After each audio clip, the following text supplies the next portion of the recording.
Yeah, I am Dr. Chander, Pawar. Today I will be talking about uh, water and its treatment. Last class we have briefly discussed about how what are the impurities causes the water hardness, and it's temporary hardness, permanent hardness, and units of hardness expression, and relation between the units of hardness and some numericals.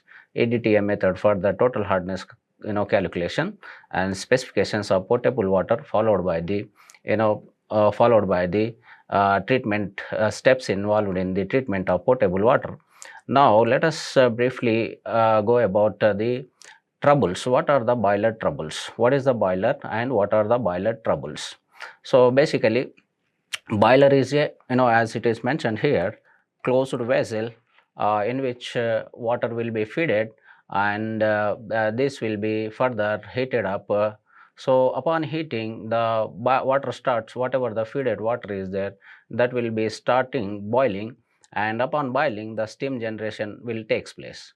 So for generated steam will be further pumped away for the electricity generation. This is the brief about boiler. So when we talk about boiler troubles, there are few boiler troubles. Basically, why these boiler troubles are occurring? Because when we boil the boiler, the water level goes down. The volume of the water comes down, and the concentration of the salts which are present in the water, those comes up. That means concentration of salts will be increases. With that, we will be getting some boiler troubles. The main troubles are like, as I mentioned here, scale formation, sludge formation, priming and foaming, caustic embrittlement, and boiler corrosion. These are the major five troubles which occur during the boiling or steam generation through the boilers. So basically, why this a boiler feed water should correspond with the following compositions. uh, Before we feed into the water into the boiler, but that feeding water should have some specifications. What are those specifications? First specification is water should be free from the dissolved gases like carbon dioxide and carbon monoxide. Because of its oxidizing nature, this may lead to the corrosion and any other boiler troubles. That's why feeding water should be free from the gases like carbon dioxide and oxygen. So caustic alkalinity due to any OH minus ions, hydroxyl ions, and it should be in between 0.15 ppm to 0.45 ppm. So that is alkaline nature. Due to OH minus ions, it should be very less. Otherwise, it will lead to caustic embrittlement. And the hardness of water should feeding water should be 0.2 ppm. 0.2 ppm means the water which we are going to feed into the boiler, that should be very very soft. If it is not soft, then the hard water leads to all these scale, sludge, priming, foaming, caustic embrittlement, and even leads to boiler corrosion. Yeah, let us see here why this boiler trouble is occurring. Why? Because crystalline crackings are will be there in the boiler. Crystalline cracking or manufacturing defects or minute hairy cracks will be there in the boiler, inner wall of the boiler. And whatever the loaded or feeded water is there, that water might be containing the sodium carbonate. So this sodium carbonate, upon hydrolysis, when we heat the water, it will be dissociated into sodium hydroxide, and the sodium hydroxide, we are calling it as a caustic, and furtherly this sodium hydroxide leads to the breakage or damage of the boiler. So now, what is the main cause of boiler trouble? See, let us see. Improper design. So when we talk about a pressure cooker, the pressure cooker, there might be some different sizes: 1 liter, 2 liter, 3 liter, 5 liter, 10 liter. But the overall concept and overall principle of working of the pressure cooker is same. Similarly, here boiler might be in different sizes, but its design and its working principle should be properly followed. So improper design of boiler cell, that's one basic problem which leads to the boiler trouble. And then high water level. So when we feed the water into the boiler, so we should not feed with a high level, completely we should not fill it. There should be always empty gap, empty space. And then incorrect firing rate. When we boil, when we heat the boiler, so the firing means, heating should be very consistent. All of a sudden increase of temperature, or very slow firing rate, this leads to boiler troubles. So very consistent and uniform firing rate should be maintained. And boiler operating at steam pressure below the designed pressure. So every boiler will be having maximum pressure level. So we should not exceed that optimized, or specified pressure conditions. That means we should maintain the optimum, or maximum pressure levels. With that we can avoid the boiler troubles. Yeah, now we can see water finds a great use in industries for generation of steam in boilers. When water is continuously evaporated, steam generation takes place. That's fine. Steam generation takes place, and we will pump the steam for the turbines, and with the pressure of the steam, turbine starts rotating and power generation takes place. But sorry, but the concentration of dissolved solids will be increases as the boiling taking place. The water level comes down, volume of the water comes down in the boiler, and with respect to that, the concentration of the ions, or salts, will increases. The increased salts, or concentration of water which is there in the boiler feed, that will lead to the boiler troubles, like as we are discussing, caustic embrittlement, boiler corrosion, scale and sludge formation. So we, as the softer the water we loaded, or we feeded, the troubles will be very minimum.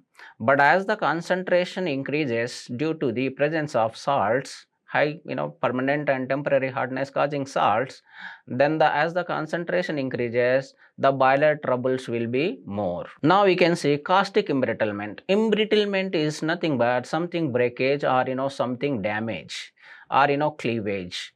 So basically what happens in this caustic embrittlement, caustic related to sodium hydroxide, here we can see NaOH is called as a caustic. Whatever the feeded water is there in the boiler, that will be having trace amount of this sodium carbonate. Sodium carbonate with the feeded water H2O leads to the NaOH generation. This NaOH we are calling as a caustic. And this caustic, which is alkaline in nature, what will happens whenever there are minute hairy cracks, or minute defects in the inner wall of the boiler, wide space, or manufacturing defects, these sodium hydroxide will enter into those cavities, or wide space, or cracks, and then it will lead to the brittleness, that is nothing but cracking, or damage of the boiler vessel, boiler. So that's the main trouble which is generally occurring due to the sodium carbonate leads to sodium hydroxide formation, and then caustic embrittlement. Now another trouble is boiler corrosion. Basically boiler corrosion is generally called as a cancer to the metal, and it is deterioration, or degradation of metal is called as the corrosion. So basically as I said, this is a corrosion. Corrosion is cancer to the metals, and this basically happens due to the moisture, atmospheric moisture and atmospheric oxygen. So generally here what is happening, you can see boiler corrosion in three types. First one is corrosion due to dissolved oxygen, corrosion due to dissolved carbon dioxide, corrosion due to acids formed by the dissolved solids.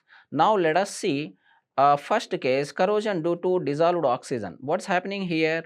iron interacting with the boiler feeded water and oxygen, leading to the ferrous hydroxide formation, Fe2 FeOH taken twice. This ferrous hydroxide will be further dissociated with the help of oxygen and leads to the rust. Rust is nothing but corrosion. That the formula of rust is Fe2O3 NH2O. So this is nothing but rust or corrosion. Rust or corrosion. So here we can see how it's happening because of the water and oxygen which are present in the boiler feeded water and atmospheric oxygen, and finally it is leading to the rust formation. And if it further leads to drastic spread over the surface or inner surface of the boiler, then complete boiler inner wall will be damaged, and further boiler will be becoming inefficient to use for the steam generation. Now let us see the third trouble, that is scale formation. Scale and sludge, there are two types of another troubles. Scale formation, basically scale is nothing but hard and sticky adhering on in the surface or inner surface of the boiler. So basically, as we see here, scale, if the precipitate matter forms hard adhering crust or coating on the inner walls of the boiler, it is called as scale. So basically, we all experience this whenever there is a material, for example heater or any utensils, after prolonged using, what will happen, a whitish layer formation, strong and sticky white layer formation will be observed, and that is nothing but the scale formation. And this cannot be removed easily unless we use the some chemicals, or we unless we do some treatment methods. So now we can see here this bluish spot corresponds to water, and this dark black layer corresponds to the scale formation, and this yellowish outer layer corresponds to the boiler wall.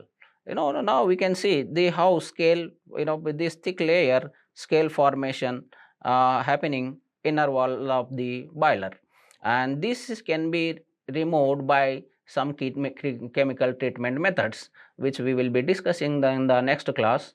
And further, sludge is nothing but loose and slimy precipitate formation. Here we can see, if the precipitation takes place in the form of loose and slimy precipitate, that is called as sludge.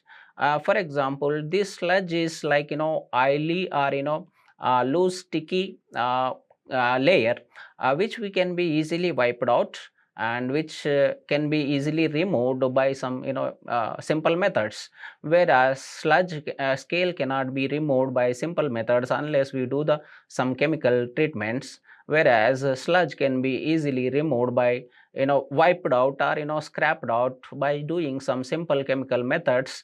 That's why this sludge is easily removable even by blow down operation process, whereas scale formation cannot be removed easily by the blow down operation process unless we use the some strong chemicals.